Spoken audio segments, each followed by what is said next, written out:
안녕하세요. 오늘 좀 특별한 주제를 다뤄볼까 하는데요. 여름철 물놀이, 특히 강이나 호수 같은 민물에서 수영할 때 알아둬야 할 점입니다. 아, 네. 시기적으로 정말 중요하죠. 케어의 뉴스 김영래 편집장님의 아침마다 지혜 칼럼에서 다룬 내용인데요. 매일 아침 정말 좋은 지혜를 나눠주시잖아요. 네, 맞아요. 저도 잘 보고 있습니다. 거기서 뇌 먹는 아메바. 아우, 이름부터 좀 그렇죠. 네, 네글레리아 파울러리. 네, 네글레리아 파울러리. 이게 이름만 들으면 엄청 무서운데 실제로 우리가 얼마나 걱정해야 할지 오늘 좀 정확히 알아보려고 합니다. 네, 좋습니다. 불필요한 공포보다는 정확한 정보가 중요하니까요. 맞아요. 그래서 오늘 저희 목표는 딱 그거예요. 이 아메바가 뭔지 정확히 알고 어떻게 하면 안전하게 여름을 즐길 수 있는지 그 방법을 찾는 거 바로 시작해 볼까요? 네. 근데 시작하기 전에 김 편집장님 글에서도 나왔지만 이거 정말 드문 감염이라는 거 먼저 말씀드리고 싶어요. 아, 정말 드물다. 다행이네요. 하지만 네, 하지만 치명률이 워낙 높아서 예방이 중요한 거죠. 그렇죠. 뇌 먹는 아메바. 이름이 주는 그 무게감이 있으니까요.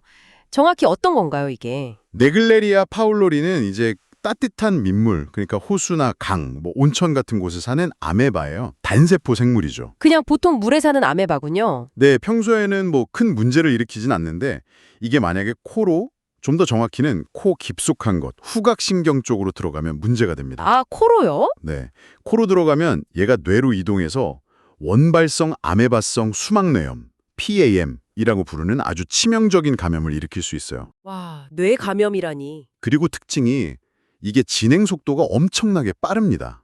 듣기만 해도 좀 걱정이 되는데요. 그러면 코로만 들어가는 거고, 예를 들어 물을 마시거나 하는 건 괜찮은 건가요? 네, 아주 중요한 포인트인데요. 맞습니다. 코가 유일한 감염 경로예요.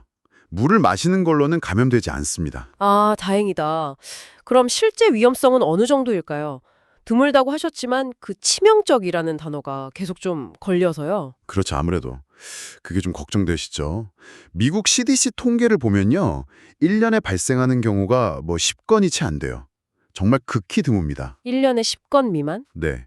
지난 한 60년 동안 보면 생존자가 단 4명뿐일 정도로 치명률은 97% 이상으로 아주 높지만 발생 빈도 자체는 정말 낮아요. 뭐랄까, 복권 당첨 확률보다도 훨씬 낮다고 그렇게 비유하기도 하더라고요. 허허, 그렇군요.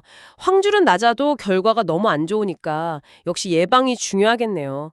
김영래 편집장님 글에 예방 수칙들이 잘 나와 있었죠. 네, 맞습니다.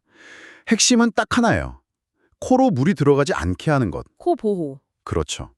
첫째는 따뜻한 민물에서 수영할 때는 가능하면 머리를 물 위로 두거나 아니면 아예 코마개를 쓰는 게 좋습니다. 코막이에요. 아, 네, 특히 수상 스키 타거나 다이빙 할 때처럼 물이 코에 좀 세게 들어갈 수 있는 활동 있잖아요. 그럴 땐 특히 조심해야 하고요. 네네. 둘째는 그 얕은 물 바닥에 있는 흙이나 침전물 이런 걸 일부러 막 휘젓지 않는 게 좋아요. 아메바가 거기에 살 수 있거든요. 아, 바닥 흙이요. 생각 못했네요. 네. 그리고 셋째는 수영장도 100% 안전하다고만 할 수는 없으니까 염소 소독이 잘 관리되고 있는지 확인하는 게 좋고요. 집에서 쓰는 작은 간이 풀장이나 물통 같은 것도 사용 후에는 꼭 깨끗이 비우고 청소해야 합니다. 아, 집 풀장도요. 중요하네요. 그럼요. 그리고 넷째, 이게 또 중요한데 코 세척 하실 때 있잖아요. 네, 비염 때문에 하는 분들 많죠. 그때는 반드시 끓였다 식힌 물이나 멸균수 아니면 증류수를 사용해야 합니다. 수돗물을 그냥 쓰면 위험할 수 있어요. 헉, 수돗물이요? 저는 그냥 썼던 것 같은데 이거 정말 몰랐던 사실이네요. 굉장히 실용적인 팁들입니다. 네, 꼭 기억해 두시면 좋죠. 그런데 칼럼에서 기후변화 이야기도 나왔어요. 이게 단순히 개인이 조심하는 걸 넘어서는 문제라는 뜻이겠죠? 아, 맞습니다. 그 지적이 상당히 중요한데요. 여기서 좀 더 큰 그림을 볼 필요가 있어요. 더 큰 그림이요? 네, 그러니까 지구온난화로 전 세계적으로 수온이 오르고 있잖아요. 이게 아메바가 살기 좋은 환경을 점점 더 넓히고 있다는 거예요. 아, 서식지가 넓어진다. 그렇죠.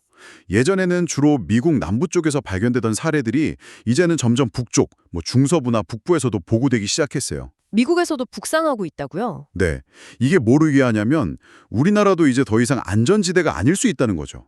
경각심을 가져야 한다는 신호로 볼 수 있습니다. 아, 여름이 점점 길어지고 더 더워지니까 우리나라에서도 위험 가능성이 커질 수 있겠네요. 네, 충분히 그럴 수 있습니다. 기후변화가 단순히 날씨 문제가 아니라 이런 미생물 서식 환경까지 바꾸고 있는 거죠. 와, 생각보다 심각한데요. 그럼 정말 만약에 민물에서 놀고 나서 갑자기 막 머리가 깨질 듯이 아프고 열나고 메스껍고 이런 증상이 나타나면 어떻게 해야 돼요? 그럴 때는 정말 지체 없이 즉시 병원으로 가셔야 합니다. 바로 병원으로? 네. 그리고 의사 선생님께 반드시 최근에 따뜻한 민물에서 수영을 했다 또는 얼굴을 담갔다 이런 활동 사실을 구체적으로 알려야 합니다. 아, 그 정보가 중요하군요. 네. 왜냐하면 PM은 진행이 워낙 빨라서 정말 시간이 생명이거든요. 빠른 진단과 치료 시작이 무엇보다 중요합니다. 알겠습니다. 즉시 병원에 가서 민물 활동 이력을 꼭 밝힌다. 기억해야겠네요. 네. 자, 오늘 케어유 뉴스 김영래 편집장님의 아침마다 지혜 칼럼을 통해서 네글레리아 파울러리, 이 뇌먹는 아메바에 대해 자세히 알아봤습니다. 요약하면 이거네요. 감염될 확률은 아주 낮지만 한 번 걸리면 매우 치명적이다. 그렇죠. 그래서 예방이 중요한데 핵심은 코로 물이 들어가지 않게 하고 물바닥을 함부로 휘젓지 않는 등 몇 가지 간단한 수칙만 잘 지키면 된다. 이거죠? 네, 정확합니다. 지나치게 두동할 필요는 없지만 그렇다고 무시해서도 안 되는 거죠. 현명한 주의가 필요합니다. 현명한 주의, 좋은 말이네요. 네. 그리고 여기서 한 걸음 더 나아가서 이런 생각도 해볼 수 있을 것 같아요. 어떤 걸까요? 기후변화가 지금 얘기한 네글레리아 파울러리처럼 우리가 이미 아는 위험 말고 혹시 우리가 아직 잘 모르는 다른 미생물이나 건강 위협에는 또 어떤 영향을 미치고 있을까 하는 점이죠. 아, 예상치 못한 다른 위험들도 생겨날 수 있다. 네, 그럴 가능성이 충분히 있죠. 그래서 이런 환경 변화와 우리 건강 사이의 어떤 연결고리들, 여기에 대해서 우리가 좀 지속적으로 관심을 가지고 지켜보는 게 중요하지 않을까 그런 생각이 듭니다. 네, 정말 중요한 지적이십니다. 기후 변화가 우리 건강에 미치는 영향, 앞으로 더 깊이 생각해 봐야 할 문제인 것 같습니다. 오늘 말씀 감사합니다. 네, 감사합니다.